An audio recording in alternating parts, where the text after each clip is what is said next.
قرآن پاک میں آیت مبارکہ ہے الذین یتبعون الرسول النبی الامی الذی یجدونہ مکتوبا عندہم فی التوراۃ والانجیل۔ اب یہ جو آیت مبارکہ میں پڑھ رہا ہوں نا، یہ بہترین نعت ہے، اس کا ترجمہ میں بتاؤں گا، ڈیٹیل بتاؤں گا۔ یہ بڑی خوبصورت نعت ہے اور نصر کی صورت میں یہ نعت ہے۔ یأمرهم بالمعروف وینہاہم عن المنکر ویحل لهم الطیبات ویحرم علیہم الخبائث ویدع عنہم إصرهم والأغلال التي كانت عليهم فالذين آمنوا به وعزروه ونصروه واتبعوا النور الذي أنزل معه أولئك هم المفلحون۔ وہ جو اس رسول کی اتباع کریں جو غیب کی خبریں دینے والے، جو کسی سے پڑھے ہوئے نہیں ہیں، جسے یہ یعنی اہل کتاب اپنے پاس تورات اور انجیل میں لکھا ہوا پاتے ہیں، وہ انہیں نیکی کا حکم دیتے ہیں، برائی سے منع کرتے ہیں، اور ان کے لیے پاکیزہ چیزیں حلال فرماتے ہیں، گندی چیزیں حرام کرتے ہیں، اور ان کے اوپر سے وہ بوجھ اور قیدیں اتارتے ہیں جو ان پر تھیں۔ تو وہ لوگ جو اس نبی پر ایمان لائیں اور اس کی تعظیم کریں اور اس کی مدد کریں اور اس نور کی پیروی کریں جو اس کے ساتھ نازل کیا گیا، وہی لوگ کامیاب ہوں گے، وہی لوگ فلاح پانے ہوں گے۔ اب اس کی تفسیر میں لکھا ہے کہ اس آیت کی تلاوت کرتے ہوئے یوں محسوس ہوتا ہے کہ جیسے نثر کے اسلوب میں روانی کے ساتھ نصر مصطفیٰ بیان ہو رہے ہیں، ایک ایک لفظ سرور کائنات افضل المخلوقات صلی اللہ علیہ وسلم کی عظمت اور شان رفیع بیان کر رہا ہے۔ مفسرین کا اس پر اجماع ہے کہ اس آیت میں رسول سے محمد مصطفیٰ صلی اللہ علیہ وسلم مراد ہے۔ آپ صلی اللہ علیہ وآلہ وسلم مقام رسالت پر فائز اور خالق و مخلوق کے درمیان ایک واسطہ ہے، وسیلہ ہے۔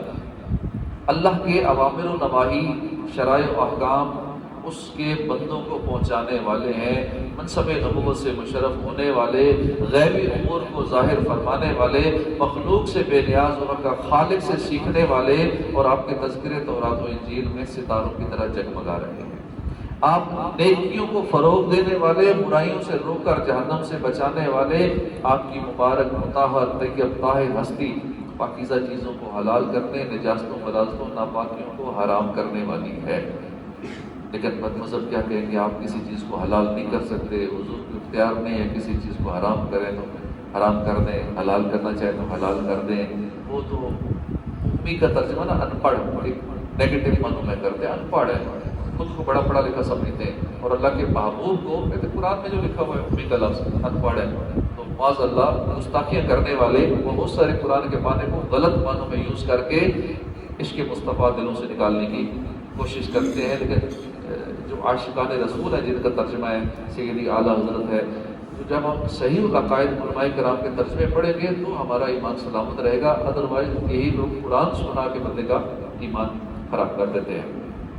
آپ صلی اللہ علیہ وسلم صدیوں سے رائے جاہلانہ رسوم و رواج، باطل قوانین اور سخت احکام کا بوجھ لوگوں سے اتار کر انہیں راحت و سکون بخشنے والے ہیں۔ آپ پر ایمان فرض ہے، آپ کی تعظیم فرض ہے، آپ کی تائید فرض ہے، آپ کی اتباع فرض ہے، آپ کے لائے ہوئے نور یعنی قرآن کو ماننا اور اس کی پیروی کرنا فرض ہے، اور ایک فرائض کا ادا کرنے والا بارگاہ الہی میں مقبول ہے، دنیا اور آخرت میں فلاح پانے والا ہے، نجات و انعامات کا وہی حقدار ہے۔ اب لفظ امی کا معنی ان پڑھ رکھتا ہے، لفظی معنی میں جائیں جس کا مطلب ہے ان پڑھ، بے پڑھے، یہ معنی کیا گیا ہے، کیونکہ اس سے مراد یہ نہیں ہے جو معنی لوگ لفظی معنی کر لیتے ہیں کہ آپ کو پڑھنا نہیں آتا، معاذ اللہ۔ آپ کا پڑھنا لکھنا کتب احادیث و سیرت سے ثابت ہے۔ امی سے مراد یہ ہے کہ آپ نے کسی مخلوق سے پڑھنا لکھنا نہیں سیکھا، بلکہ خالق نے خود تعلیم فرمائی، مخلوق میں آپ کا کوئی استاد نہیں۔ امی ہونا ہمارے نبی کریم صلی اللہ علیہ وسلم کے معجزات میں سے معجزہ۔ ایسا امی کس لیے منت کش استاد ہو، کیا کفایت اس کی اقرا ربک الاکرم نہیں۔ علماء مفسرین نے امی کے کئی معنی بیان فرمائے ہیں، کئی مطالب امی کے۔ امی کا ایک مطلب ہے کہ مکے کا رہنے والا، ام القریٰ ہوگا، ایک مطلب یہ مکے کا رہنے والا۔ اچھا معنی نہیں ڈھونڈیں گے، وہی معنی ڈھونڈیں گے جس کے مطلب تھوڑے سے نیگیٹو بنے گے، جہاں تھوڑی سی گستاخی کا پہلو پایا جائے وہی نکالے گا معنی۔ بھائی بہت سارے اچھے معنی بھی ہیں نا، عشق رسول والے بھی معنی ہیں، عشق رسول والے بھی ٹرانسلیشن اور ایکسپلینیشن ہے، وہ کیوں نہیں کرتے؟ اس کا مطلب تو یہ ہوا قرآن مکی سے تعلق رکھنے والا۔ امی یعنی امیین، ان پڑھوں کی قوم سے تعلق رکھنے والا۔ اب کئی لوگ پڑھے لکھے ہوتے ہیں لیکن اب وہ اس ان پڑھوں کی قوم سے ہوتے ہیں، تو اس لیے کہیں گے یہ جو پڑھے لکھے ہیں یہ ان سے ان پڑھوں کی قوم سے۔ اب اس کا یہ مطلب نہیں کہ بندہ کہ ان پڑھ ہے جس نے اتنی تعلیم حاصل کی ہوئی ہے۔ جیسے قرآن میں اہل مکہ کو امیین کہا گیا، حالانکہ ان میں بہت سارے پڑھے لکھے لوگ تھے، پڑھنا لکھنا جانتا تھے، لیکن اہل مکہ کو کہا گیا یہ امیین ہیں، یعنی ان پڑھوں کی قوم سے تعلق رکھنے والے ہیں، لیکن انہیں صرف اس قوم سے تعلق رکھنے کی وجہ سے امیین کہا جاتا ہے، اس لقب سے یاد کیا گیا۔ امی کا ایک اور مطلب ہے کہ صاحب امت، امت والا، امت والے۔ تورات و انجیل میں نبی کریم صلی اللہ علیہ وآلہ وسلم کا ذکر مبارک، آیت میں فرمایا گیا کہ اہل کتاب تورات اور انجیل میں اس نبی کا ذکر لکھا ہوا پاتے ہیں، یہ برحق ہے۔ مفتی نعیم الدین مراد آبادی فرماتے ہیں کہ اہل کتاب ہر زمانے میں اپنی کتابوں میں تراش خراش کرتے رہے اور ان کی بڑی کوشش اس پر مسلط رہی کہ حضور کا ذکر اپنی کتابوں میں نہ چھوڑے، جہاں جہاں ہے اسے چینج کر دیں، نکال دیں۔ اور چونکہ باقی کتابیں چینج ہو سکتی، قرآن نہیں بدل سکتا، تو انہوں نے اپنی کتابوں سے بہت سارے نکالنے کی کوشش کی ہے۔ تورات اور انجیل وغیرہ ان کے ہاتھ میں تھی، اس لیے انہوں نے اس میں کچھ ان کو دشواری نہ تھی، لیکن ہزاروں تبدیلیاں کرنے کے بعد بھی موجودہ زمانے میں جو بائبل موجود ہے اس وقت بھی، اس میں حضور سید عالم صلی اللہ علیہ وآلہ وسلم کے بشارت کا کچھ نہ کوئی نشان موجود ہے اس بائبل کے اندر۔ چنانچہ British and foreign Bible society Lahore 1931 کی چھپی ہوئی بائبل میں یوحنا کی انجیل کے باب 14 کی 16ویں آیت میں ہے، اور میں باپ سے درخواست کروں گا تو وہ تمہیں دوسرا مددگار بخشے گا کہ ابد تک تمہارے ساتھ رہے۔ لفظ مددگار اس پر حاشیہ ہے، اس میں اس کے معنی وکیل یا شفیع لکھے ہیں۔ تو اب حضرت عیسیٰ کے بعد ایسا آنے والا جو شفیع ہو اور ابد تک رہے، یعنی اس کا دین منسوخ نہ ہو، بجز سید عالم صلی اللہ علیہ وسلم کے اور کون ہے؟ وہ تو ہے ہی نہیں۔ پھر 29ویں 30ویں آیت میں ہے، اور اب میں نے تم سے اس کے ہونے سے پہلے کہہ دیا ہے تاکہ جب ہو جائے تم یقین کرو، اس کے بعد میں تم سے بہت سی باتیں نہ کروں گا، کیونکہ دنیا کا سردار آتا ہے اور مجھ میں اس کا کچھ نہیں۔ دنیا کا سردار آ جائے گا اور پھر میرا کچھ نہیں۔ کیسی صاف بشارت ہے، اور عیسیٰ علیہ السلام نے اپنی امت کو حضور کی ولادت کا کیسا منتظر بنایا اور شوق دلایا۔ اور دنیا کا سردار خاص سید عالم صلی اللہ علیہ وسلم کا یہ ترجمہ ہے، سردار خاص دنیا کا، اور یہ فرمانا کہ مجھ میں اس کا کچھ حصہ نہیں ہے، حضور کی عظمت کا اظہار ہے اور اپنا کمال ادب و انکسار ہے۔ جب پاکیزہ کو حلال اور ناپاک کو حرام کرنے والے، آیت میں نبی کریم صلی اللہ علیہ وسلم کا مزید یہ وصف بیان کیا گیا، یہ خوبی بیان کی گئی کہ آپ لوگوں کے لیے پاکیزہ چیزیں حلال فرماتے ہیں۔ ان میں وہ حلال طیب چیزیں بھی داخل ہیں جو بنی اسرائیل پر ان کی نافرمانی کی وجہ سے حرام ہو گئی تھیں، اور اس کے علاوہ بھی چیزیں۔ یوں ہی نبی اکرم صلی اللہ علیہ وسلم بہت سی خبیث اور گندی چیزوں کو حرام فرماتے ہیں، یعنی حضور جس سے چاہیں یہ حرام ہے وہ حرام ہو جاتا ہے، وہی قانون بن جاتا ہے شریعت کا۔ جس سے حلال فرما دیں وہ شریعت کا قانون بن جاتا ہے، وہ حلال ہو جاتی ہے۔ لیکن جس کی زبان سے یہ باتیں سنیں نا کہ جی حضور نہیں کر سکتے ایسا، حرام کو حلال، حلال کو حرام، قرآن میں یہ فلاں چیز لکھی ہے، اب وہ ایک ہی آیت کا پڑھیں گے اور آیتیں چھوڑ دیں گے تو سمجھ لیں کہ اس بندے کا کنیکشن کٹا ہوا ہے، تو یہ گمراہ کر رہے بندہ، چاہے وہ جتنا بھی کوئی نیک پرہیزگار نظر آئے۔ تو حضور جو چاہے حلال فرما دے، جو چاہے حرام فرما دے۔ احادیث میں ایسی چیزوں کی کافی تفصیل ہے۔ یہاں علماء نے ایک موضوع پر بڑا تفصیلی کلام کیا ہے کہ کیا نبی کریم صلی اللہ علیہ وسلم کو تشریع احکام میں اپنی طرف سے کچھ اختیار تھا یا نہیں، کہ کسی کے لیے کسی چیز کو فرض کر دیں اور کسی شے کسی مخصوص آدمی پر حرام کر دیں۔ اس معاملے میں تحقیقی قول یہ ہے کہ اللہ نے نبی کریم صلی اللہ علیہ وسلم کو یہ اختیار دیا ہے، اور خود آیت کے الفاظ میں تحلیل و تحریم یعنی حلال کرنے حرام کرنے کے الفاظ موجود ہیں۔ احادیث میں یہ بھی مضمون بکثرت بیان ہوا ہے۔ اس موضوع پر تفصیلی تحقیق جو ہے وہ اعلیٰ حضرت کا فتاوی رضویہ کے اندر ایک رسالہ ہے، اس کے اندر بڑی ڈیٹیل موجود ہے، 30ویں جلد کے اندر۔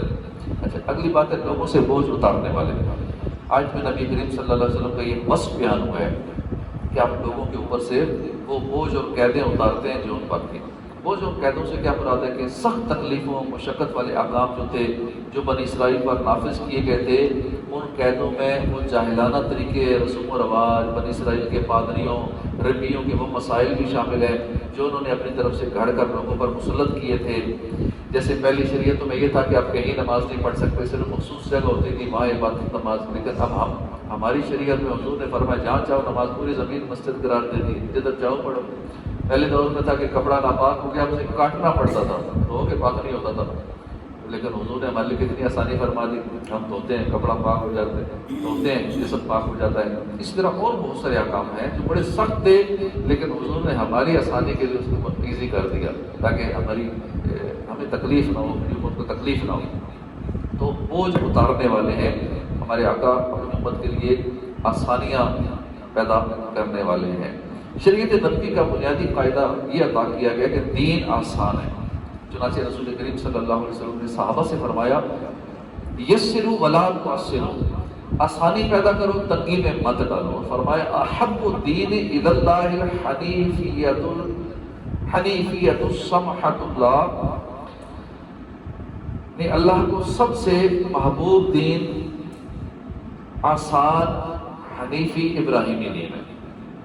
احب الدین الی اللہ حنیفیۃ السمحہ، اللہ کو سب سے زیادہ جو محبوب دین ہے وہ آسان ابراہیمی دین ہے۔ اور فرمایا ان الدین یسر، دین جو ہے آسان ہے۔ فلاح پانے والوں کی اوصاف آیت کے آخر میں بیان کیا کہ کامیابی کن لوگوں کو ملتی ہے، ان کے اوصاف بیان کیے گئے جو کامیاب لوگ ہیں۔ پہلا وصف یہ بیان کیا کہ جو نبی پر ایمان لاتے ہیں، جو نبی کریم صلی اللہ علیہ وسلم پر ایمان لائیں گے وہ کامیاب لوگ ہیں۔ ایک یہ خوبی ہونی چاہیے، کامیابی کی پہلی شرط ہے کہ کامیاب لوگوں کی پہلی سے نبی کریم صلی اللہ علیہ وسلم پر ایمان لانا ہے، کیونکہ آپ کی جلوہ گری کے بعد آپ پر ایمان لائے بغیر کسی کی نجات ہے ہی نہیں۔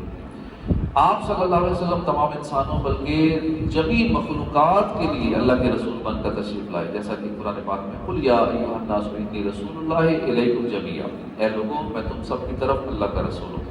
حتیٰ کہ اللہ نے انبیاء کو بھی نبی کریم پر ایمان لانے اور آپ کی مدد کرنے کا حکم دیا، لَتُؤْمِنُنَّ بِهِ وَلَتَنْصُرُنَّ، تو تم ضرور اس پر ایمان لانا، ضرور اس کی مدد کرنا۔ دوسرا بس بیان کیا گیا حضور پر ایمان لانے کے بعد حضور کی تعظیم کرنا۔ حضور کی تعظیم اعتقادی، عملی، قولی، فعلی، ظاہری، باطنی ہر طرح لازم ہے، بلکہ اصل ایمان ہے حضور کی تعظیم کرنا۔ صحابہ کی کتاب حیات کا ہر باب اس تعظیم کے روشن واقعات سے مزین ہے۔ ادب کا حص زیر آسماں از عرش نازم تر، نفس گم کردہ می آیت جنید و با یزیدی جا، یعنی آسمان کے نیچے مصطفیٰ کریم کا دربار ایک ایسی جگہ ہے کہ جہاں جنید بغدادی جیسے، با یزید بستامی جیسے اتنے عظیم اولیاء بھی سانس روک لیتے ہیں کہ اس بارگاہ میں سانس لینا بھی بے ادبی ہے۔ تیسرا وصف نبی کریم صلی اللہ علیہ وسلم کی تائید، نبی کی تائید اور نصرت فرض اور حکم خداوندی ہے۔ اللہ تعالیٰ فرماتے ہیں النبی اولیٰ بالمؤمنین من انفسہم، یہ نبی مسلمانوں کی ان کی جانوں سے زیادہ مالک ہے، یہ نبی مسلمانوں کی جانوں سے زیادہ مقدم۔ دوسرا ترجمہ اس کا یہ ہے، اور فرمایا ما کان لأہل المدینہ ومن حولهم من الاعراب ان یتخلفوا عن رسول اللہ ولا یرغبوا بانفسهم عن نفسہ، اہل مدینہ اور ان کے ارد گرد رہنے والے دیہاتیوں کے لیے مناسب نہیں تھا کہ وہ اللہ کے رسول سے پیچھے بیٹھے رہیں، اور نہ یہ کہ ان کی جان سے زیادہ اپنی جانوں کو عزیز سمجھیں۔ ابوبکر صدیق کا بارِ سور میں حضور کے آرام کی خاطر اپنے آپ کو ڈسوا لینا، سانپ سے، سانپ ڈس لے تو یقینی ہوتا ہے کہ موت آ جائے گی، زیادہ چانس نہیں ہوتا ہے، لیکن حضور کی خاطر اپنے آپ کو ڈسوا لیا سانپ سے۔ اور مولا علی شیر خدا کا ہجرت کی رات حضور کے بستر پر سو جانا کتنا بڑا رزق تھا کہ کافر تلوار لیے قتل کرنے کے لیے تیار کھڑے ہیں، پتہ بھی ہے کہ اس گھر میں، اس روم میں، اس چارپائی پر ہے، لیکن پھر بھی مولا علی نے اتنا بڑا رسک لے لیا، حضور کی چارپائی پہ سو گئے، ٹھیک ہے جان جاتی ہے تو چلے جائے۔ حضور کی خاطر اپنی جان کی بھی مولا علی نے پرواہ نہ کی، اپنی جان کو بھی پیش کر دیا۔ یہ تائید و نصرت اور خدمت کی عظیم مثالیں تھیں۔ جو صحابہ کرام کا میدان جنگ میں حضور کے آگے آگے رہنا، چاروں طرف گھیر لینا کہ کوئی تیر آگے حضور کو نہ لگے، ہمیں لگ جائے، ہماری جان چلی جائے، حضور کو ذرا بھی تکلیف نہ ہو، حضور کو گھیر لیا کرتے تھے، یہ اس کی مثالیں ہیں۔ اپنے بدن کو چھلنی کروا دیتے تھے، لیکن نبی کریم صلی اللہ علیہ وسلم کے بدن اطہر کو تکلیف نہیں پہنچنے دیتے تھے۔ یہ سب اسی حکم قرآنی پر عمل کی صورتیں ہیں۔ یہ ایک جان کیا ہے اگر وہ کروڑوں تیرے نام پر سب کو وارا کروں میں، تو بندہ جب اس مقام پہ پہنچتا ہے تو پھر وہ اپنی جان حضور کے نام پہ دے کے بھی سمجھتا ہے کہ یہ میں نے کیا کیا، ایک جان بھی اگر کروڑوں ہوتی وہ بھی قربان کر دیتا۔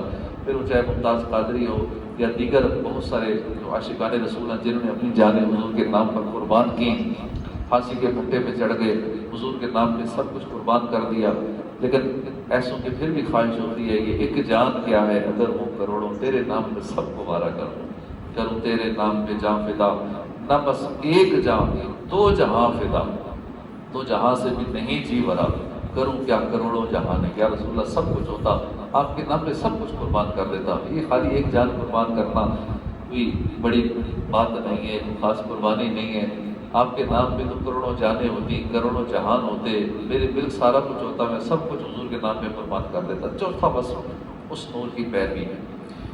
اس نور سے مراد قرآن پاک ہے جس سے مومن کا دل روشن ہوتا ہے، شک و جہالت کی تاریکیاں دور ہوتی ہیں، علم اور یقین کی ضیاء پھیلتی ہے۔ اللہ نور السماوات والارض یعنی آسمانوں و زمینوں کو نور بخشنے والے رب نے نور مخلوق جبریل امین کے ذریعے ذات مصطفیٰ سراج منیرہ نور والے نبی پر یہ نوری کلام نازل فرمایا۔ اس نور کی پیروی کرنے والے کے لیے دنیا میں ہدایت کا نور ہے، برزخ میں قبر روشن ہونے کا نور ہے، قیامت میں پل صراط کی تاریکی میں نور ہے، اور جنت کا راستہ دکھانے والا نور ہے۔ یہ قرآن پاک ایسا نور ہے کہ ہم جو قرآن کی باتیں سنتے ہیں، تلاوت کرتے ہیں، قرآن سے محبت کرنے والا، قرآن پر عمل کرنے والا، انشاءاللہ قبر میں بھی اس کی موجیں ہوں گی۔ قبر کا اندھیرا جب ہوگا نا تو یہ قرآن نور ہوگا وہاں بھی، اسی طرح پل صراط پر جب اندھیرا ہوگا تو وہاں بھی یہ نور کام آئے گا، پل صراط پار لگائے گا، اور بھی ان اندھیروں سے گزارتے ہوئے یہ نور ہمیں جنت تک پہنچائے گا انشاءاللہ۔ ان سب اوصاف کے حاملین کو بشارت سنائی گئی کہ جو لوگ اس نبی پر ایمان لائیں، اس کی تعظیم کریں، اس کی مدد کریں، اس نور کی پیروی کریں جو اس پر نازل کیا گیا، وہی لوگ فلاح پانے والے ہیں، وہی لوگ کامیاب ہیں۔ اللہ پاک ہمیں بھی اپنے محبوب کا سچا عاشق بنائے، آقا صلی اللہ علیہ وسلم کی تعظیم کرنے کے نقش قدم پر چلنے کی توفیق عطا فرمائے، آمین بجاہ نبی الامین صلی اللہ تعالی علیہ وآلہ وسلم۔